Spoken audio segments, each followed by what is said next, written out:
Le député de Pierre Boucher, les Patriotes Verchères. Merci beaucoup, Madame la Présidente.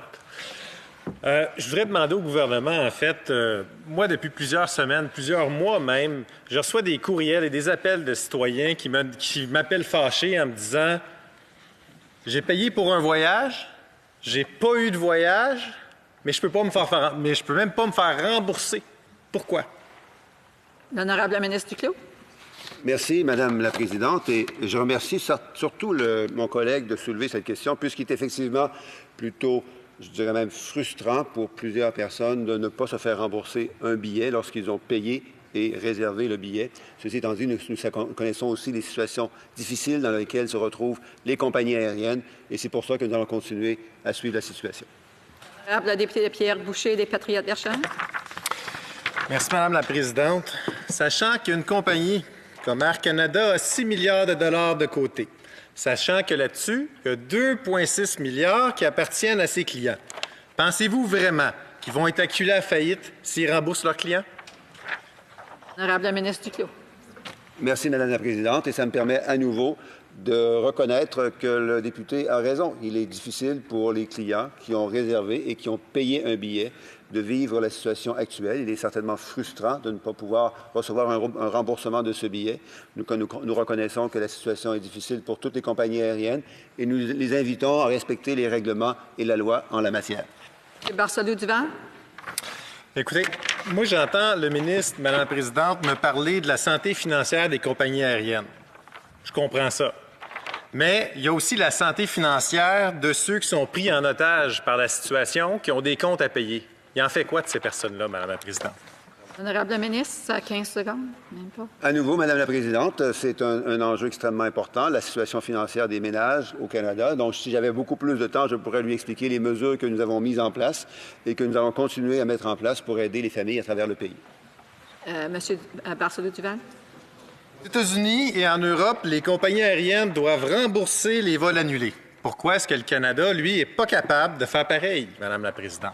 Bref réponse du ministre.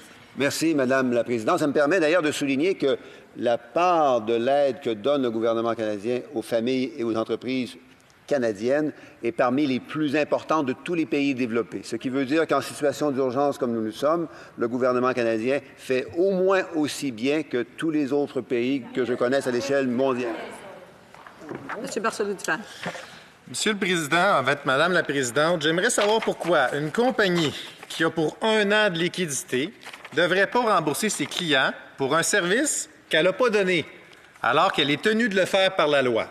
Si cette compagnie-là s'appelle Air Canada, est-ce qu'elle a le droit à un traitement spécial pour ça? L'honorable ministre. Merci, Madame la Présidente. Et le député a à nouveau raison. Toutes les compagnies doivent suivre la loi et les règlements.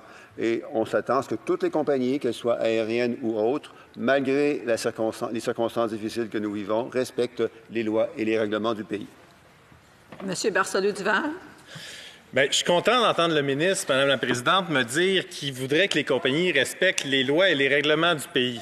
Parce qu'il se trouve qu'au Québec, on a ce qu'on appelle le Code civil et la loi sur la protection du consommateur qui dit comme quoi que si un service n'est pas rendu, bien, même si c'est des circonstances exceptionnelles et en dehors de leur contrôle, les clients doivent être remboursés pour le service non rendu. Alors, est-ce que le gouvernement va faire appliquer les lois?